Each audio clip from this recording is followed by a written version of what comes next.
Before we begin today's podcast, we'd like to thank musical engineering students Landen Fletcher and Brandon Krolovic for composing and producing our new theme. Here it is in its entirety.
Hello everyone, I'm CJ Jewell. I'm Pearce Butler. And welcome to Movie Busters, where we break down, critique, and rag on your favorite movies. Today's podcast is on Star Wars. And like before, we'll be talking about what we liked about it and did not like about the films. But before we start, quick disclaimer for you guys. So we're only going to be focusing on the old trilogy, and we're going to be focusing on The New Hope, which is the Star Wars movie from 1977, the very first one. Correct. We do plan on making future podcasts on the other two of the original trilogy, but there is a lot to uncover in these movies. Right. So, we'll worry about that later. Yeah. Also, unlike last episode, we'll be mixing things up a little bit and focusing on the movies in general, rather than focusing on critiquing the movies solely. So this will open up a lot of more doors for us, and we'll talk about a lot more stuff instead of things we just don't like. So now here's the basic idea of the Star Wars trilogy, just for anyone who hasn't seen the films. CJ. The Galactic Empire, under orders from the cruel Darth Vader, hold Princess Leia hostage in their efforts to quell the rebellion. Luke Skywalker and Han Solo, captain of the Millennium Falcon, work together with their companion droid duo R2-D2 and C-3PO to rescue the princess, help the Rebel Alliance, and restore freedom and justice to the galaxy. Yes, sir. So that is the That's very loose basic plot. It's the basic plot of this old trilogy. It's nothing crazy. It's just just the introduction. Correct. To one of the greatest CGI franchises of all time, in my opinion. One of the greatest franchises in general. I think. Of course, yes. We will talk about what we like about the movie. Yes. And spoiler warning, I guess we should have that in every episode. But A New Hope starts off as just a fish out of water story. Exactly. It's just about some guy finding his place in the world, becoming an adult. Mm-hmm.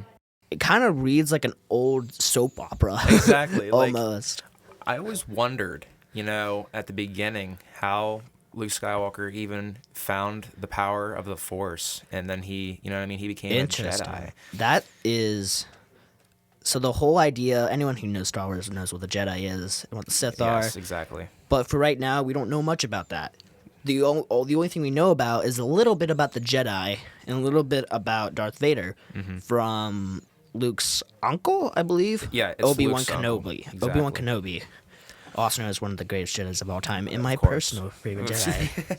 Well, and you're my right. hero. He is pretty much everyone's hero in all the movies. But he allows Luke Skywalker to kind of walk through him in a way and see the world on a grander stage. Like if it wasn't for Obi-Wan Kenobi, then the Star Wars trilogy just wouldn't exist. It wouldn't be to where it is now, where they have the new trilogy that has gone so far and it's just there's countless ideas being brought up about it still to this day. Right. And like what he said, Obi-Wan Kenobi pretty much showed Luke Skywalker everything, and then from that point forward, it brings us to the topic of Princess Leia. Yes, Princess Leia is also, She according is to the plot, she is the princess of a planet called Alderaan. Eldaron. Or Alderaan, how I always say mispronounce it. Yeah, I do too. But yeah, she's probably the second most important character. Not even gonna lie. I mean, like aside from Luke, obviously just being the main character. From Luke. Another part of the basic plot of Star Wars is Han Solo, the pilot of the Millennium Falcon, who's just like a smuggler, criminal, on the loose, whatever you want to call him. Him, Luke Skywalker, and Obi-Wan Kenobi get together and try to flee Tatooine, the planet where Luke Skywalker was raised on. Where he was raised, exactly. And they try to basically run away from the Empire until they stumble upon the Death Star, which is... The Death Star is it's a planet killer. Yeah, it literally is a planet killer. It just destroys planets. It just explodes it. In case you didn't think Darth Vader was bad enough. Yeah, you know... But the reason why we brought up Princess Leia is because she, like as we said in the beginning of this podcast, is on board the Death Star with Darth Vader, being held hostage. Exactly, and then basically Luke Skywalker and Han Solo basically are trying to destroy the Death Star, but in the process, they find her on board the ship. Correct. And then, even though they didn't plan on helping her, but then they saved her. Yeah, it just kind of happened. Exactly. I mean, no, they weren't even trying to destroy the Death Star yet. No. Princess Leia, which we find out after the Death Star scene in like the first part of the movie, we find out that she's a rebel commander, which is the reason why after, well, I guess I should say this too, basically the Millennium Falcon gets tracked inside of the Death Star, and they get like under arrest because, you know, it's a giant super weapon in the middle of space. Course. They can't really see it yet. Mm-hmm. It's not really a, you know, an open thing. It's a top secret project. Yeah, of course. And they were trying to figure out, like, you know, the secret plans behind the whole project of that planet explosion, whatever you want to call it. As I was saying, Obi-Wan Kenobi, we find out when they get sucked into the Death Star, actually knows Darth Vader, and we don't find out how yet. That comes later. However, Obi-Wan Kenobi and Darth Vader fight, and Obi-Wan Kenobi dies, and he doesn't lose the duel. He kind of accepts his fate, and you'll understand later why he did this. But for now, just know that Obi-Wan Kenobi is dead. He has been slain by Darth Vader, and now the crew, Han Solo, Princess Leia, and Luke Skywalker, and the droids need to get out of there. Yeah, they are trying to basically destroy Darth Vader from his rule as the Sith Lord. Right. Because once they get free, it becomes almost like a revenge story where Luke Skywalker, because of the death of Obi-Wan Kenobi, joins forces with the rebels as well as Han Solo, mostly because Han Solo just has to. And Han Solo has a bounty on his head because of all the stuff he's done, and he's like, you know, he's wanted dead or alive. So I will segue into our next segment. One of my favorite things about Star Wars, and you kind of have to sit down and think about it. You really got to pay attention to understand. But I know, like, everyone who doesn't like Star Wars always says, "Oh, it's just a space movie." Oh, blah blah blah. I'm like, I mean, yeah, it's a stupid, fun, and just kind of weird space movie about a gang of people and giant laser swords. But that's not all it is. A lot of it comes down to redemption, human condition. It's very, very down to earth once you actually stop and think about it. Exactly. It's not just good and evil. I mean, right now it is. A New Hope, it's pretty much good and evil. Bad guys versus good guys. I'm not going to interrupt you, CJ, sorry, but I just want to say one thing. What you said about good and evil, that's another thing I look at. It's not just good and evil. It is a mix of emotions that you feel throughout, you know, the Star whole Wars franchise. A lot of it comes down to just teaching people how to deal with their emotions, how people deal with them in general. Exactly. So, a lot of it comes down to, like, social aspects, and there is so much to uncover. There really is. We might might have a podcast episode where it's just us talking about that.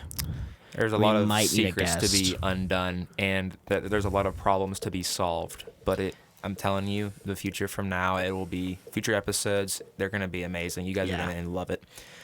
So, Can we talk about? Because I have to talk about this because I just love it. what's that? The set pieces. Set pieces. The miniatures. You guys got to realize that they didn't have all the fancy, they had CGI. They didn't have like great course. CGI. They didn't have great special effects or anything. Well, specifically the old trilogy, they didn't have all the special effects they do now. You know what I mean? And Yeah. of course, again, that's for every movie from now or from then until now. But yeah, you know what I mean? Like what you said. Now, of course, in Star Wars, the dialogue. That's what I think is probably what really. Every single phrase star. in Star Wars is quotable. It's very it's all quotable. Exactly. Like I can name 50 off the top of my head. Or, probably the most famous one is "That's no moon" when they saw the Death Star. Well, the most famous is "May the Force be with you." That is true. Yes. That or Luke, I am your father. that kind of stuff. All right. Well, I hope you guys enjoyed this episode. Those are our final thoughts. I'm glad you guys got to sit down wherever you guys are and listen to our conversation about, this very amazing franchise that is, again, one of the greatest in the planet. And there's more to come. So, hope you guys enjoyed, and thank you very much. We'll catch you guys in the next one. Bye.